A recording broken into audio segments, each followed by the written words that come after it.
justice for the untimely demise of Atio Castillo. A little history tells us that aegis juris means shield of justice. With the progress of the ongoing investigation, I fervently hope that the shield of justice will not turn out to be the shield from justice. Today, let us aim to shed light sufficient enough to guide the grieving family towards justice. As avowed by the court in Sibal versus People, the senseless deaths of these young men shall never be forgotten, for justice is the spark that lights the candles of their graves. With that, let us proceed. I would like to acknowledge or recognize Senator Sherwin Gatchalian, who also wishes to make a preliminary statement, and then after him, Senator Mig Subiri. Thank you, Senator Gatchalian Mr. is Chairman. recognized. And with the kind indulgence of our distinguished colleagues, Mr. Chair, distinguished peers in the Senate, my fellow Filipinos, good evening to all of you. I feel a strong sense of deja vu as we discuss yet another tragic death of an aspiring young man who met a cruel and senseless end at the hands of his supposed brothers-to-be.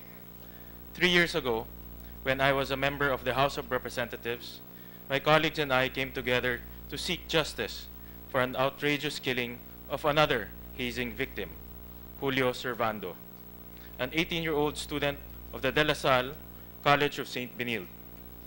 As the truth of the horrible ordeal Julio suffered during the last hours of his life began to surface, it became clear that existing anti-hazing legislation was simply not enough to deter hazing and properly punish its perpetrators. We are convinced that a complete revamp of Republic Act 8049, the anti-hazing law of 1995, would be necessary to completely prohibit hazing and hold offenders accountable for their crimes. In the end, the collective indignation of the Filipino people resulted in the crafting of each House Bill number 5760, known for short as the Servando Act, a comprehensive piece of legislation to replace RA 8049 and institute a stricter anti-hazing legal regime. The Servando Act passed the House of Representatives on third and final reading during the 16th Congress, but unfortunately, it did not make it through the Senate in time. Thus, the reforms we sought to achieve never materialized, and the anti-hazing advocacy faded once more into obscurity. Mr. Chair, fellow senators, it is high time to revisit this legislation and make sure that the reforms necessary to protect our children from barbaric acts of hazing are finally passed into law. Certainly, it was admirable for Congress to pass the original anti-hazing law back in 1995. However, according to the updated data graciously furnished by the Case Monitoring Division of the Philippine National Police Directorate for Investigation and Detective Management, through the initiative of Director Augusto Marquez, it is evident that there is much room for improvement in the law that has penalized hazing over the past 22 years. The updated data shows that between January of 2002 to September of 2017, there were 117 reported hazing incidents involving 419 suspects. Only 15 of these suspects have been convicted, resulting in a measly conviction rate of 3.6%. No less than the Supreme Court itself has urged its coordinate branch of government, the legislature, to pass reforms in the law. In Dungo versus People, the 2015 case that affirmed with finality the conviction of 2 men who participated in hazing death of UPLB student Marlon Villanueva in 2006.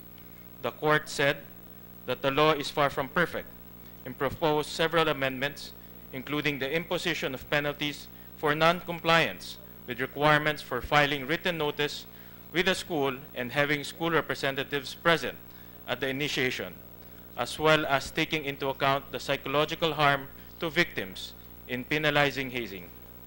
Meanwhile, in Villarreal versus People, the court also suggested for intoxication and presence of non-resident members to be considered aggravating circumstance learning from lessons taught by the hazing death of Lenny Villa way back in 1991. To address these issues and other needed reforms in the law, I filed Senate Bill number 199, or the Anti-Hazing Law of 2016, as one of my priority bills at the start of the 17th Congress. Honestly, I did not expect the bill to get much attention this time around. Unfortunately, another innocent young person has lost his life to false promises of brotherhood, and once again, the Filipino nation is clamoring for swift justice and sweeping reforms. As representatives of the people, we must answer this clamor with decisive legal action. In closing, I would like to extend my sincerest condolences to the family and loved ones of Atio Castillo. By all accounts, Atio was an exceptionally kind young man who pursued his dream of becoming a lawyer with passion and diligence. Unfortunately, this promising young life was cut short before he could even finish his first semester of law school. He will never have the opportunity to proudly show his parents his final exam scores in constitutional law or persons and family relations. He will never graduate from law school or take the bar. He will never take the lawyer's oath or sign his name on the roll of attorneys. These dreams are forever gone, buried beneath the soil alongside Atio's bruised and blackened body. Perhaps in death, Atio may still make a groundbreaking impact on the law after. As Oliver Wendell Holmes Jr. once said, the life of the law has not been logic, it has been experience. It is my sincere hope that the crushing tragedy experienced by Atio and his family will spark real change, serving as the catalyst for the passage of legal reforms that will stamp out the sick evil of hazing once and for all. Atio's legacy to the law will endure if we can ensure that his death will truly be the last. Thank you, Mr. Chair. Before I recognize Senator Subiri, the Chair acknowledges the presence of Senator Risa Ontiveros. Good evening, ma'am.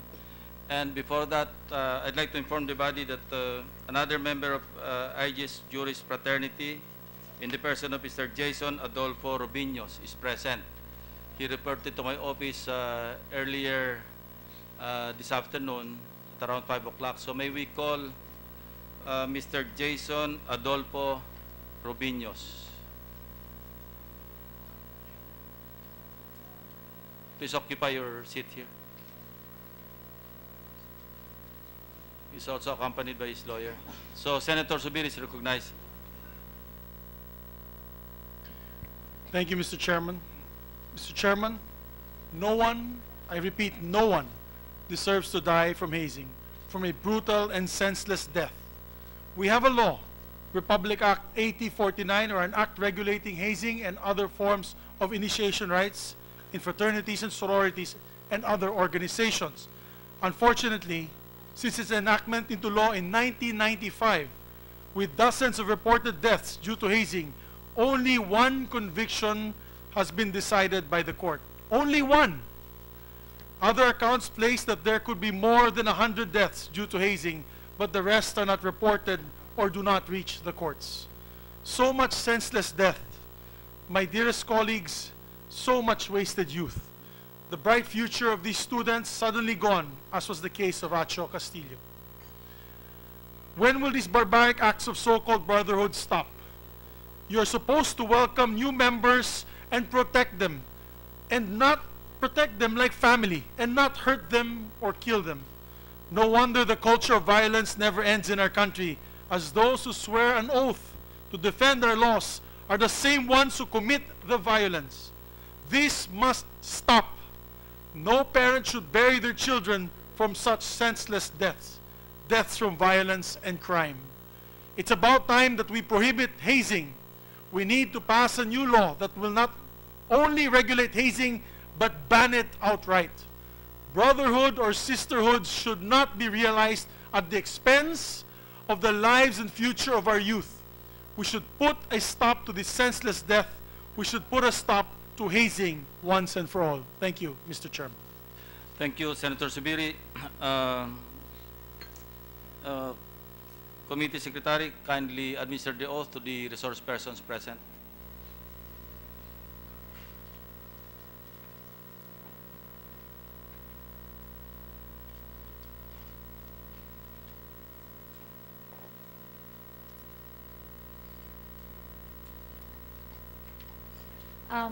Kindly stand up.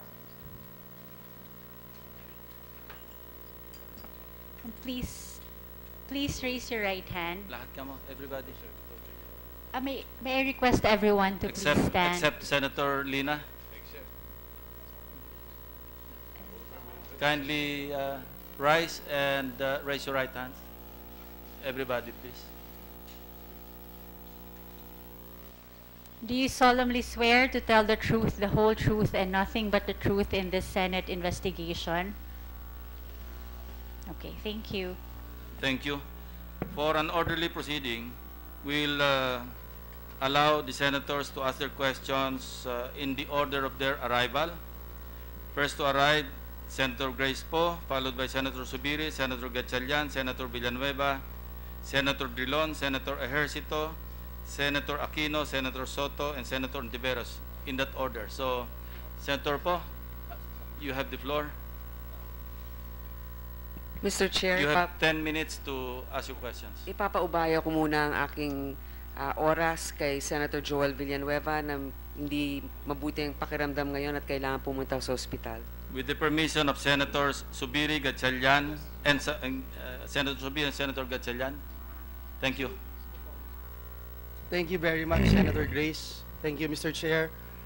Good evening to our resource persons. Let me start by sympathizing and condoling with the family of Atio. Nakikiramay po kami. Alam namin na hindi na natin kayang ibalik ang buhay ni Atio, pero gusto ho nating matigil na ito at hindi masayang ang pagkawala ng buhay ni Atio. I will first ask my question to Dean Divina, sir. As a fellow alumnus of the University of Santo Tomas, I hold you in the highest esteem as the Dean of the Faculty of Civil Law. Unfortunately, Atio died on your watch. According po dun sa interview po ninyo, and I've seen a lot of articles, for example, in Rappler, you gave a statement that you had taken a leave of absence since you assumed deanship 8 years ago. This meant that, I don't know what it really means. It probably means you're not attending their functions or became part of their official activities. Just for the record lang po, ano ba yung process of being in a leave of absence on the part of an alumnus of the fraternity? Sir. Before you respond, you manifested earlier that you want to make a preliminary statement. Yes, Mr. So Chairman. the chair would allow you to Thank you, Mr. make Chairman. your statement. Mr. Chairman, Your Honors, good evening. May it please the committee. It pains me that I appear before you today because one of our students in the UST Faculty of Civil Law died in what appears as a hazing activity of the Aegis Juris Fraternity, one of the fraternities in the faculty. 8 years ago, one of the first things I did when I assumed the deanship was to take a leave of absence from the fraternity. I was a member, but not a founder, as widely reported. I joined in 1986, while the fraternity was founded in 1979. As dean, I had grand plans of improving further the quality of education, part of which is student discipline. I knew that if I were to lead, I could not do so under a cloud of bias in favor of a particular group or organization. I had to unmistakably signify that I was severing ties, albeit temporarily, with the fraternity, so I can discharge my functions impartially. My taking a leave was not just symbolic. From that day on, I purposely refrained from participating in any frat-related activity. There was just an instance years ago when our law firm's basketball team had a friendly match against the fraternity, but I played as part of the Divina Law team, not of Aegis. Since the death of Mark Welson-Chua, a student of UST in 2001 due to a hazing incident in the ROTC, UST has been very aggressively campaigning against any form of hazing. This was reflected in its policies, in the revisions to the student manual, and strictly worded undertaking that all organizations are required to sign as a precondition for the yearly application. In addition to that, the Faculty of Civil Law, the head of the Student Welfare Development Board, tackles in detail the policies against hazing and campus violence during the yearly orientation of new students. This is not to say there have been no untoward incidents involving fraternities during my stint, but in those cases we acted decisively. It has been our SOP to immediately impose preventive suspension pursuant to Section 106 of the Manual of Regulations for Private Higher Education, and as a precautionary measure against any interference in the conduct of the investigation. Violence causes extreme anxiety among students in campus, and there's a great tendency that the presence of responsible persons may have an intimidating effect on potential informants or witnesses. During my entire stint, a significant number of fraternity members have been suspended preventively. Appropriate penalties were also imposed to responsible members in 2 cases of frat-related violence. I have likewise not hesitated to debar or drop from the rolls frat members regardless of affiliation for other reasons, such as non-compliance with academic requirements. Some of these debarred members of AGs were in fact among the names floated as possibly involved in the death of Atio. I first found out about the supposed student's death sometime in the afternoon of Sunday. The faculty secretary told me that reports had reached him of a student dying during a supposed fraternity activity. My immediate instruction was to confirm the report and get as much detail since the faculty secretary himself had no personal knowledge. That was Sunday. The next morning, the death of Atio was already in the news. I was shocked but tried to get in touch with Atio's parents through a relative who was my former student. I spoke to his grieving mom, who at that time understandably was very emotionally distressed. She told me to help them get justice for their son. I gave her my word that I would. That same day, I convened immediately the Faculty Council as well as Student Welfare Development Board, which conducts IB investigation involving students. I placed the AG's members under preventive suspension as has been our SOP in keeping with Section 106 of the MORFE. The Father Rector created an independent body to investigate the incident, considering the gravity of the offense and to guard against any impression of partiality. On Tuesday, the names and contact details of AG's members had been submitted to the police. On Wednesday, the independent committee directed the lifting of the preventive suspension. The police had already begun their own investigation, and we deemed it best to let the authorities proceed as they saw fit, with the fullest cooperation on our part.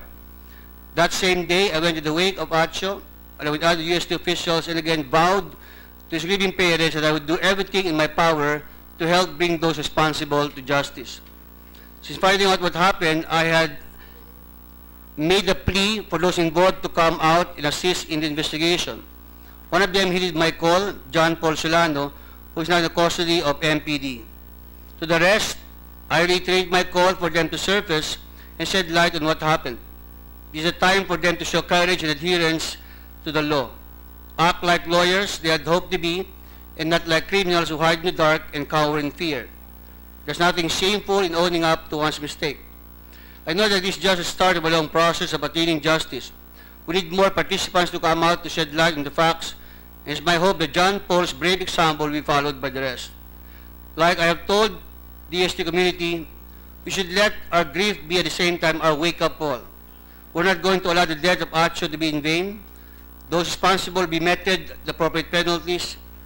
More importantly, however, another review of our policies pertaining to frat and their activities will be made. Even as we mourn the loss of a precious life, we intend to make full use of the lessons this unfortunate incident can teach us. I will be submitting separately my concrete proposals for legislation regarding the issue of hazing, which I sincerely hope will help the committee. Thank you, Mr. Chairman.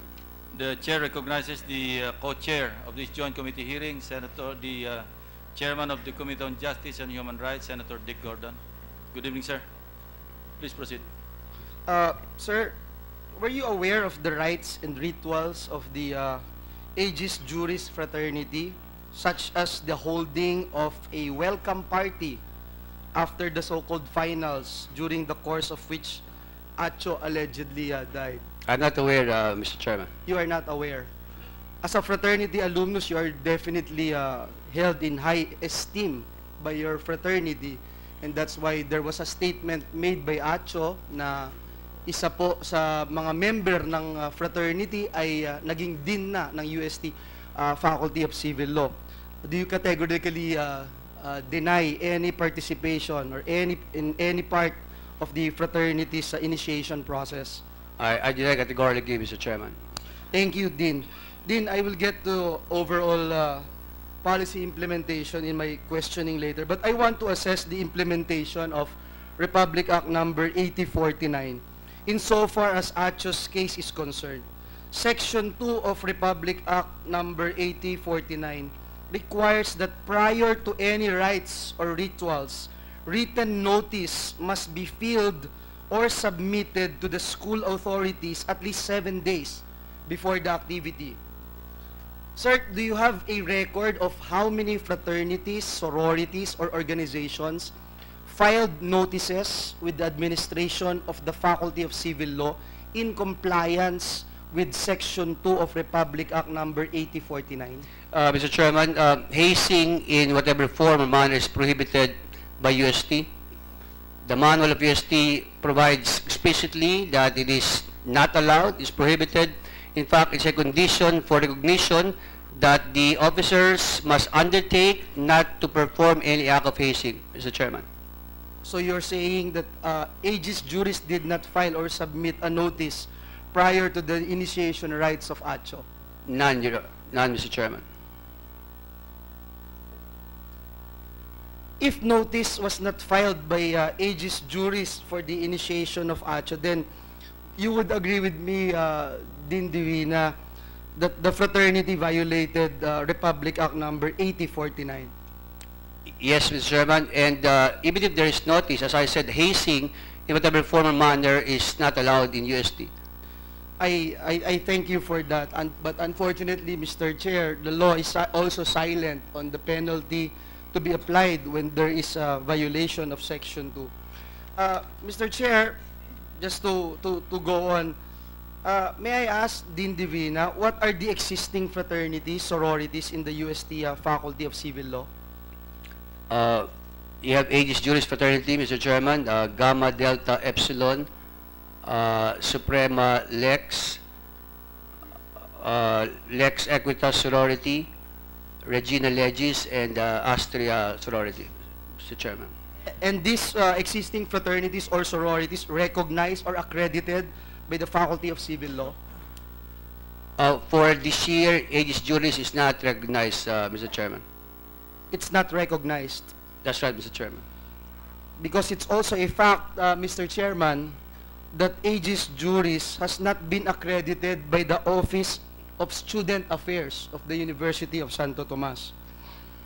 Mr. Chair, let me ask Dean Divina, what are the requirements for a fraternity, sorority to be recognized or accredited by university and the Faculty of Civil Law? It must be a legitimate organization, Mr. Chairman, and of course has to be composed of bona fide students. But in relation to this query or investigation, Mr. Chairman, they're required to undertake that they should not engage in hazing in any manner or form. Thank you, Mr. Chair. Mr. Chair, the UST Faculty of Civil Law has a website, doesn't it? And it says here, the website is being sponsored by Divina Law Offices. Is that correct, Your Honor?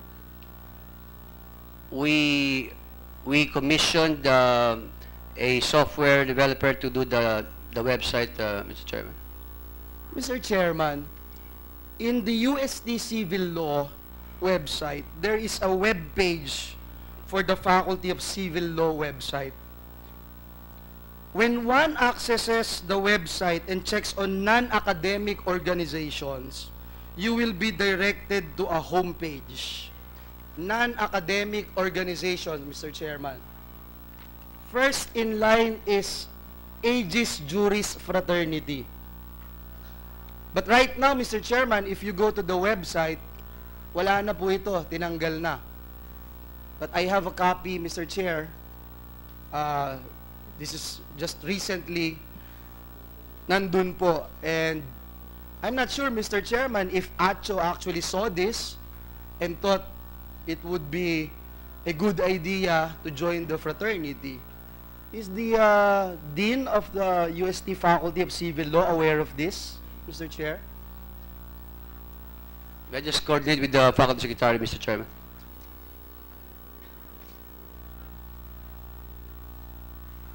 Because, Mr. Chairman, if this is correct, the inclusion of aegis juris, and as mentioned a while ago, is not even accredited in the official website of UST Faculty of Civil Law.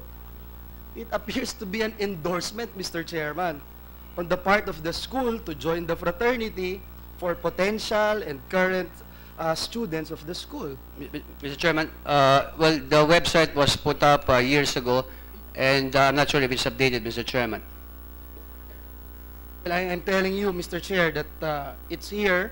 I have it with me, and But you can be assured, Mr. Chairman, that when that website was put up and it made reference to a fraternity that's on the premise that they are duly recognized by the university. It's an annual recognition, Mr. Chairman, so they have to comply with the requirements every year. So if they do not comply with the requirements, then they are not accredited for the given year. would you agree with me, Dean Divina, that recruitment and membership to the fraternities and sororities in the Faculty of Civil Law did not stop from the time of the passage and implementation of Republic Act number 8049 was passed until the present? Mr. Chairman, I don't think there's something wrong with joining fraternity. It's a very noble organization. It exists for lawful purposes to foster brotherhood and camaraderie and give support to one another. So there's nothing wrong in joining a fraternity. Hazing is wrong in all accounts, so far as we are concerned. But hazing is not synonymous with fraternity joining, Mr. Chairman. Is Atio the first casualty of the UST Unfortunately, Mr. Chairman, yes, and it happened during my time. That's why it's very painful likewise. Mr. Chair, what is the administrative procedure for the UST Faculty of Civil Law in case of hazing-related incidents? Mr. Chairman, we proceed on the premise that there is no hazing, and if that is violated, we conduct investigation and impose the appropriate sanctions. Mr. Chairman, may we find out from Is your recognized Senator Soto? may we find out from Senator Villanueva when he downloaded that particular web page?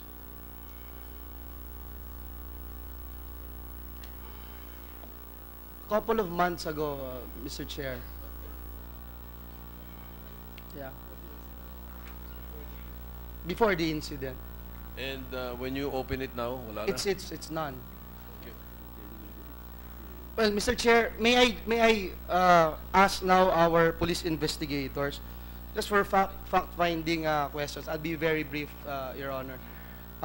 Unahin ko lang po yung pagkakatagpo kay Atio. Sa kasamaang palad, sinabi po na dead on arrival ang kalagayan niya, pero linawin lang po natin, sigurado po ako mayroon siyang gamit na hawak noong panahong idinala po siya doon sa Chinese General Hospital. Meron po ba siyang cellular phone si Atio noong dinala siya sa Chinese General Hospital? And alam nating may cellphone kasi si Atio kasi ginamit po niya ito nung tumawag po siya ng Uber driver upang kunin ang gamit niya at ibalik sa bahay nila. Your Honor, when the body of the Atio Castillo was examined at the Chinese General Hospital, there was no cell phone at the time in the remains, or the immediate body of the victim, Your Honor. As of now, we have yet to find out if there's a cell phone na recover.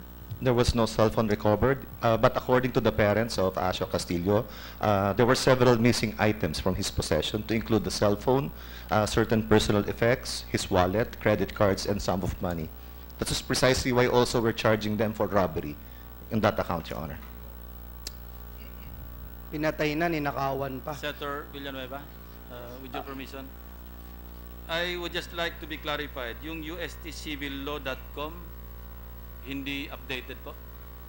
It's not updated. Kasi Mr. meron ditong na-upload, memo order dated September 20, 2017. Mr. Chairman, It looks for updated to me. No? Mr. Chairman, for issuances, pronouncements, they're updated, but the content is not updated, Mr. Chairman. Thank you for the clarification. Yeah, siguro dapat i-check din po natin yon, perhaps with the telecommunications company para makilaman natin kung sino yung mga nakausap niya, ano po yung mga nangyari. Hindi ko lang po palalampasin na may kasama po natin dito yung isa sa mga kasamahan sa Aegis Juris Fraternity, si Mr. Solano. Mr. Solano, would you know kung papaanong na-recruit si Atio? Ikaw ba ang nag-recruit sa kanya?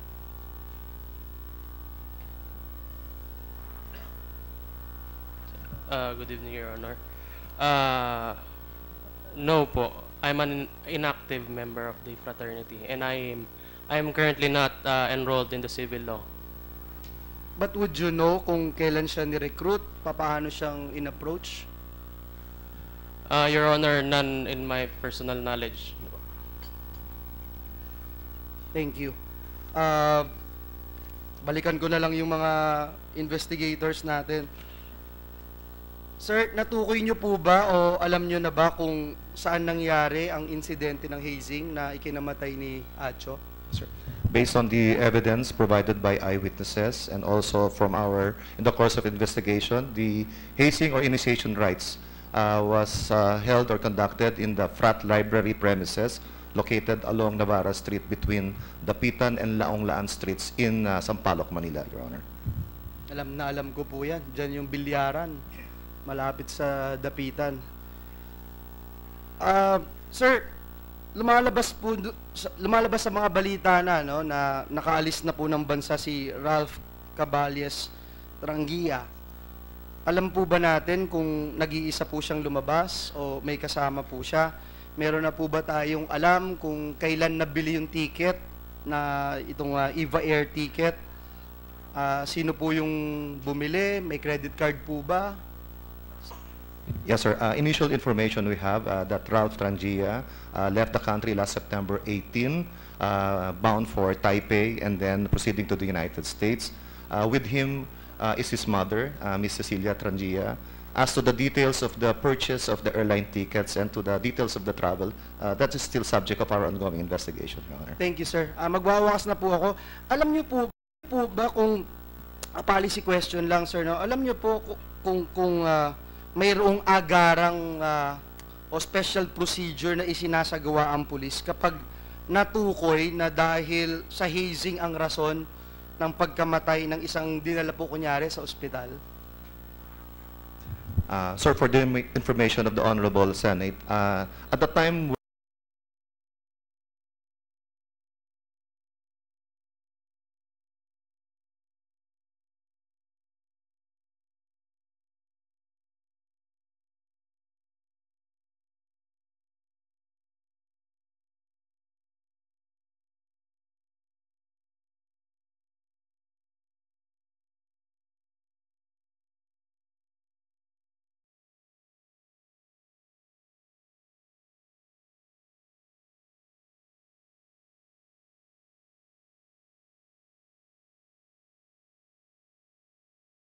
Special procedure na isinasagawa ang pulis kapag natukoy na dahil sa hazing ang rason ng pagkamatay ng isang dinala po kunyari sa ospital?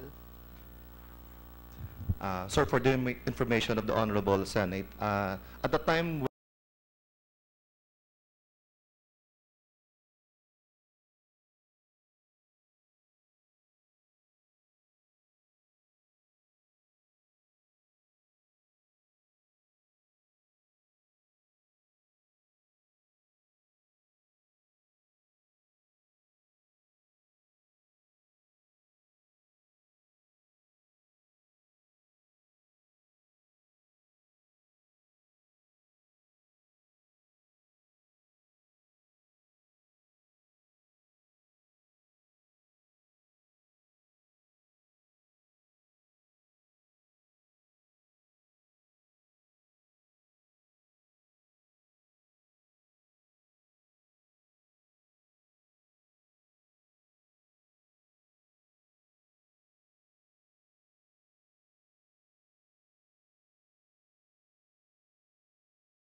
Ang rason ng pagkamatay ng isang dinala po kunyari sa ospital?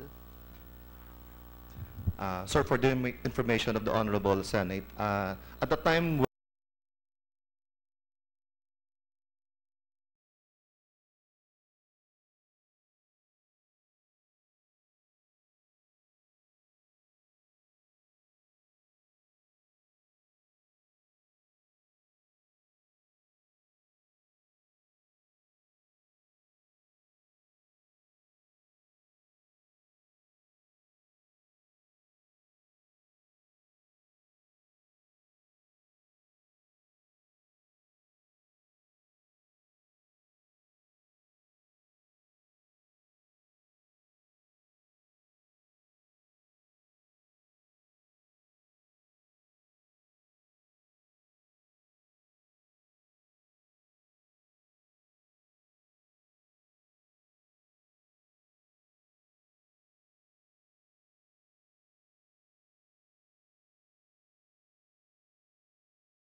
Sabihin ng pangalan kasama mo sa frat?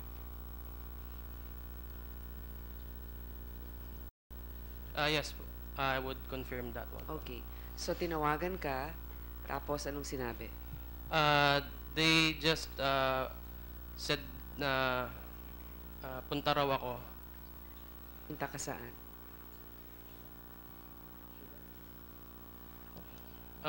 Punta raw po ako sa frat library. Okay. So, tama yung sinasabi ninyo. Police Superintendent, Chief Superintendent Coronel sa frat library. Noong pumunta ka ng frat library, ano ang nakita Actually, mo? that's not the the time na pumunta po ako. I denied there I denied. Tumanggi po akong pumunta since I'm working po Saturday, Sunday on my father's clinic.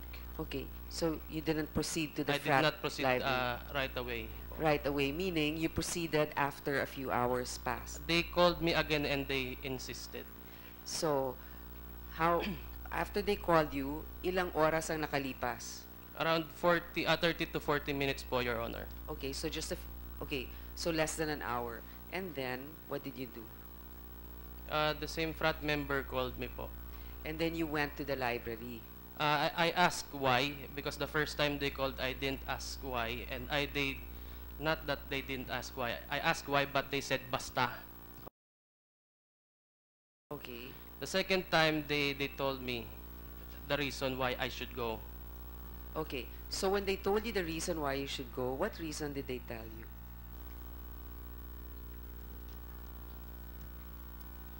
They just told me that someone collapsed.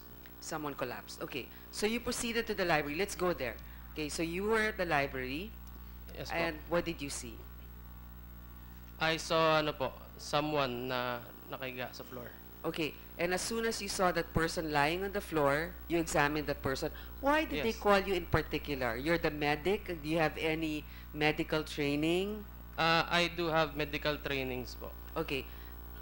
In what capacity? Are you a pre-med student? Did you I'm take a DMT? registered medical technologist po, Your Honor. Okay, so you examined the body or the person and you came to the conclusion that this person is dead. On the first look po, he looks unconscious lang po, Your Honor. Okay, and then what were your next? The first thing action. I checked po is the pupils and then the pulse po. Tapos, kinuha mo, anong ginawa na ninyo? Dinala mo sa ospital o anong ginawa Not yet mo? po. When I checked the pulse, I didn't hear anything po. So I administered CPR po. So, nag-CPR ka pa? Yes po. Okay. Tapos noon, dinala mo sa ospital. Yes po. Ikaw lang mag-isa? I was with some frat members po. So, may mga frat members. Bakit ikaw lang ang na-identify? So, ikaw lang ang nagtagal sa ospital? Yes po, Your Honor. Okay. Tapos, nung tinanong ka, sinabi mo na lang na dampot mo doon sa Balot Tondo.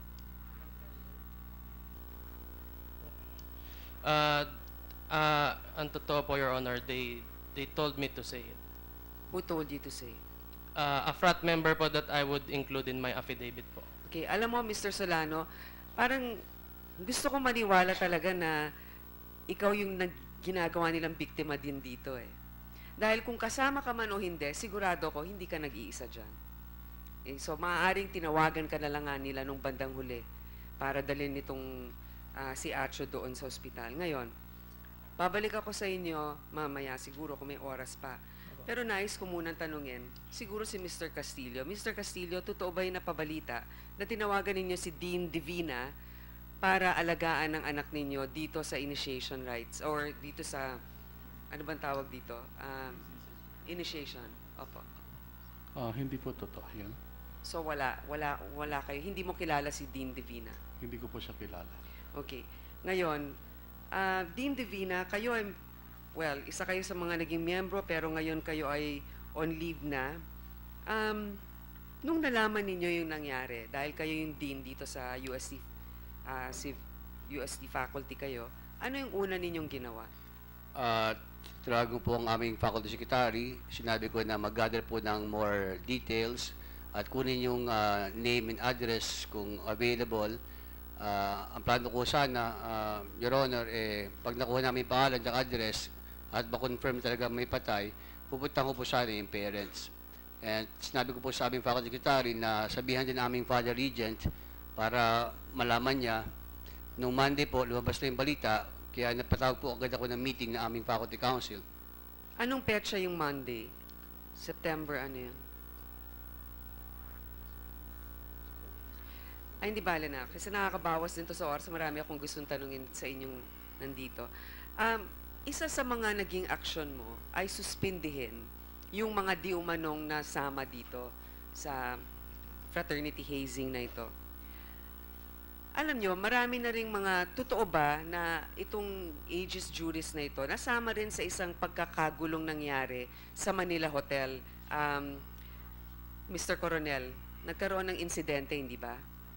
Yes, Your Honor. That happened on September 4, 2016, and the first day of the 2016 bar examinations. Ano nangyari doon? Anong kaguluhan na nangyari? There was a fraternity rumble involving members of the Aegis Juris fraternity and another UST law fraternity, Gamma Delta fraternity. Ano nangyari? May nasaktan ba? Yes, there were persons injured on both sides, and that they were brought also for investigation here at Manila Police District. What was your course of action? Thank you, sir. What was your course of action, Dean Divina, at that time? Did you suspend also those who were involved in that rumble, supposedly?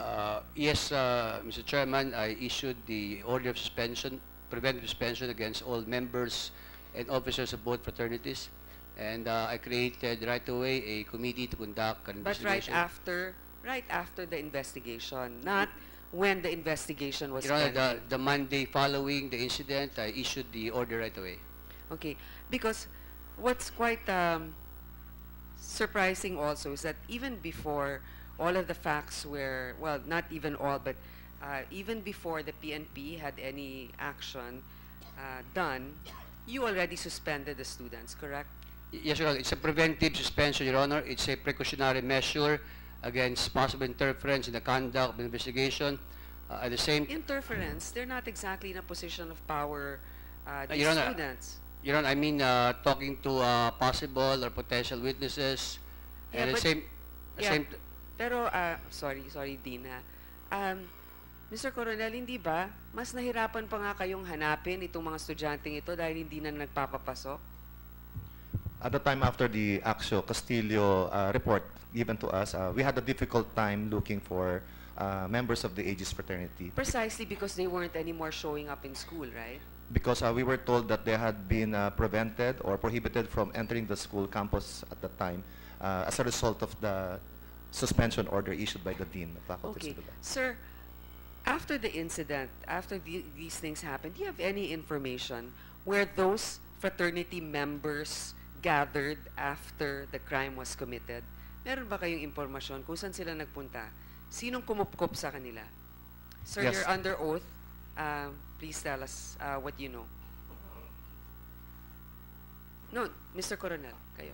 Yes, ma'am. We have received reports that the officers and members of the fraternity who were involved in the initiation rites were being coddled or being kept by senior members of their fraternity. Which particular senior members? At this time, Your Honor, if may, we will not reveal their identities because they're still subject of investigation. Okay, but sir, with the information that you have, would you say that the senior member is currently present in this plenary? I have no direct evidence as of now regarding to But- that particular. Okay, I know that you're not mentioning the name, but then, with the information that you have, isang mataas na opisyal dun sa kanilang fraternity na naririto. Hindi mo sinagot. So, siguro naririto na nga. Okay. Matanong din kita, siguro, Dean, kayo po hindi na kayo aktibong member ng inyong frat, di ba? Kasi nga, out of delicadeza, kayo'y Dean ngayon. Sa inyong law firm, ilan doon ang miyembro ng Aegis Juris? About 6 or 7 out of 60 lawyers, Mr. Chairman. Only 6 or 7? Out of 60 lawyers. Okay. I just want to make sure that there's no undue favoritism, supposedly, in your case. But I think it's quite telling that after the incident, pagkatapos nangyari yon, yung mga di umanong kasama doon sa hazing na yon ay pumunta, kinupkop ng isang mataas na opisyal din ng fraternity group na yan. Ngayon, mabalik na lang tayo dito siguro sa huli na lang ito, Mr. Chair, dito kay Mr. Solano. Masasabi mo ba dito, categorically, na wala ka talagang kinalaman sa pagpatay dito kay Atio? Yes po, Your Honor, outright po. Okay. So masasabi mo rin ba dito na ikaw ay tinawagan lamang ng mga miyembro ng fraternity para nga, dahil nga ikaw ay may background sa medisina, na tignan itong si Atio at ikaw din ang nagdala dun sa ospital? Yes, Your Honor. So masasabi mo ba din dito, dahil nga sa expertise mo, nakita mo yon, na siya talaga ay pinatay nung mga kasama niya? No, Your Honor. I am not on the position to say that someone is dead po because I'm not a doctor. Okay. And maybe you did not witness firsthand the actual beating, right? Yes po, Your Honor. Okay. Ang gusto ko lang siguro sabihin dito, di ba? Meron isang editorial na lumabas, Mr. Chair, My Brother, My Killer. Ang ibig sabihin nun sa ating wika, ang kapatid ko, ang berdugo ko. Ganon yung nangyayari dito sa atin. Ang mga taong tinitingala natin, ang mga taong dapat nagpoprotekta sa atin, sila pa mismo ang nagbawi ng buhay ng isang merong potensyal na ganon. So Mr. Solano, ikaw ba ngayon gusto mong tulungan si Atio na magkaroon ng hustisya? Yes, Your Honor. That's why I voluntarily surrendered to aid the investigation po. So I realize that you cannot probably divulge all of what you know now because of a case being filed against you. But we are hoping that you will look beyond just the fraternity and the implication this has on other young individuals who are pursuing their dreams, who are trying to find a way to have a brotherhood, hoping that they will be protected. Susi sa'yo yan. Huwag kang matakot sapagkat kahit na sila ay mga makapangyarihang tao, wala ditong immune pagdating sa katarungan. Dapat lahat tayo pantay-pantay. Tutulungan ka namin dito. Huwag kang mag-alala, huwag kang matakot na malakas kasi ang mga namumuno dyan. Taong bayan ang nasa likod mo. Maraming salamat po, Mr. Chair. Thank you That's po. all, Mr. Would you Chair. like to respond? I would like to thank lang po for what she said po. Yeah, before I Your Honor. recognize Senator Aquino, with your permission, there's a Facebook group chat, itong fraternity. Dito sa mga exchanges ninyo, what struck me is the one at 9:11 a.m. Sunday. No? Nakalagay dito, Axel, I suppose that's Mr. Axel Mundo Hipe. No? Emergency. Ikaw rin ba si Popoy, yung sinasabing Popoy? My nickname is Popoy po, Okay. pero I cannot Anyway. categorically say that I'm Popoy po, Your Honor. Emergency, pwede po hingin number ni Popoy. Okay, so hinahanap ka. I suppose, dahil wala ka pa doon, talaga hiningi yung emergency number mo eh. No? Ang may sumagot, sabi niya, yan number niya sa akin, pa-check, pero si OJ ang tumawag kanina. I suppose OJ would be Oliver John Audrey Onofre, no? Si OJ. Tumawag kanina. Ang time dito 9:21. So looking at the Facebook group chat, Axel was looking for the number of Popoy at 9:11. Tapos paki-confirm ito, Chief Superintendent Coronel. Per news reports, Castillo was declared dead on arrival at around 9:21 a.m. Tama Yes, ba sir. yan? Yes, Your Okay. Honor. This is pursuant to the certification. Kung hinahanap si Popoy ng 9:11, ang ibig sabihin nito, buhay pa si Atio. Kasi 9:21 siya declared dead on arrival.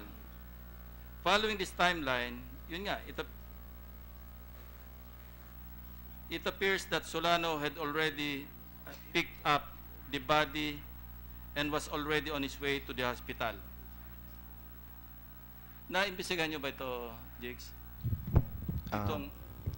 Do you have a copy of this group the chat? Facebook exchanges, sir. Okay, so Yes, sir. what do you make of this? We forwarded it to our anti-cybercrime group, sir. So they're the ones who will be validating authenticate. it and to authenticate. Yes, sir. I'm waiting for the results as of we Yes. speak now. Yes, sir. Assuming that authentic ito, no? What do you make of this?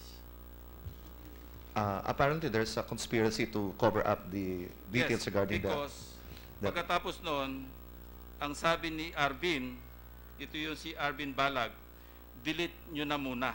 Oh. And then Arvin again, code of silence. Manahimik na lang muna lahat.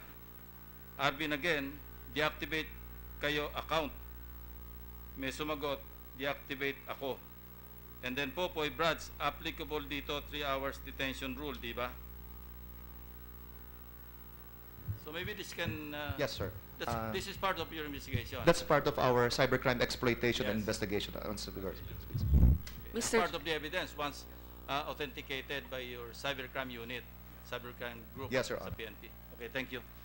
Mr. Chair, very quickly lang. Siguro paalala ko lang kay Mr. Solano kasi yung sinasabi natin na nandito tayo para rin bigyan siya ng lakas loob. Kasi alam mo, malalaking taong kabangga niya rito eh. Nandito ka naman, Mr. Chair. So kung kailangan natin ikaw tulungan na. Salamat po. Hindi naman ako malaking... Senator Bam is recognized. Maraming salamat, Mr. Chairman. So first of all, my condolences to the Castillo family. It is truly heart-wrenching what happened to your son. Gusto ko po munang malaman, Mr. Castillo, how did you find out kung ano po yung nangyari sa anak ninyo? And what time was this and what day?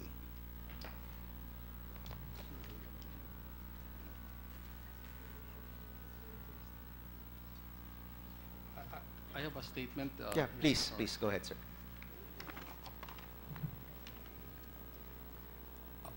We are Toti and Minnie Castillo, parents of Atio Castillo, and we stand before this committee to find answers for the brutal murder of our only son, Atio. Our heart breaks every memory of the boy we had raised for 22 years with painstaking care. The boy we had cherished, the boy who had brought us so much pride and joy.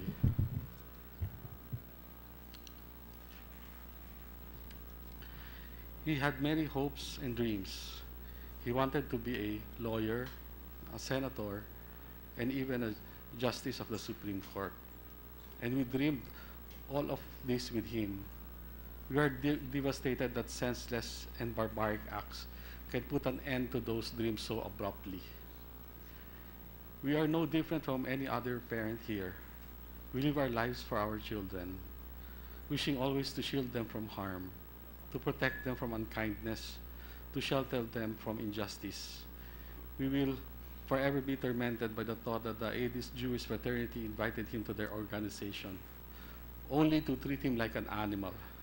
After killing our son and dumping him in the Chinese general in the morning of September 17, they only informed us of his death and whereabouts on September 18, or a day later. We want to know the truth of what happened that night and every detail so we can live his final hours with him and let him know now that he is not alone, that we are always with him. We continue to plead with the administrators of the University of Santo Tomas and the administrators of the UST Faculty Civil Law to ensure a thorough, impartial, and swift investigation into Atio's murder. We appeal to Dean Nilo Divina to exhibit heroic leadership and impartiality, regardless of his affiliation with Aegis Juris. Decisive and unequivocal action is needed because some students who have information relating to Atio's deaths are afraid to come out because of the fraternity's perceived influence. To the members of the Aegis Jewish fraternity who continue to be silent, in hiding, or who have fled the country, we will not rest and will not stop, and we will leave no stone unturned and resources untapped until everyone complicit in the hazing riots are brought to justice. Only the Almighty God can judge you. But your actions now, whether of cowardice or courage, will forever define you as a person and your fraternity as an institution.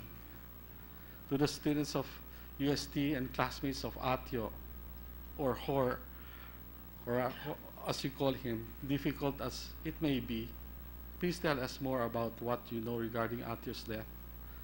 As shown by the Senate hearing today, the whole country is behind you. We pray that the good Lord grants you and us courage amidst the challenges in our lives. We will always be grateful and we will never leave you, just as we are grateful to your classmates who have already provided us valuable information. Finally, we thank the good senators who called for this inquiry, as well as the PNP, especially Director General Bato de la Rosa and Chief Superintendent Joel Colonel, and the DOJ led by Secretary Vitaliano Aguirre and other government agencies who are helping us in these very difficult times. Hazing had already claimed many young lives even before Atio. Sadly, this ruthless crime continues to happen every year with fraternities and their members often going scot-free. The anti-hazing law should be there to protect these young men and women from false promise of brotherhood. We hope that through this legislative hearing and the anti-hazing law will be strengthened so that no other young man or woman would ever suffer the fate of Atio. Atio had lived his life standing up for what he believed in and standing up for those who couldn't. It would have made him very happy knowing that in the end, his life's purpose was to ensure that hazing would not happen to anyone ever again. Right. Thank you, Mr. Castillo. Sir, nabanggit po ninyo na nalaman lang po ninyo nung pangalawang araw, the second day, which was Monday, September 18. May I find out, paano po nyo nalaman?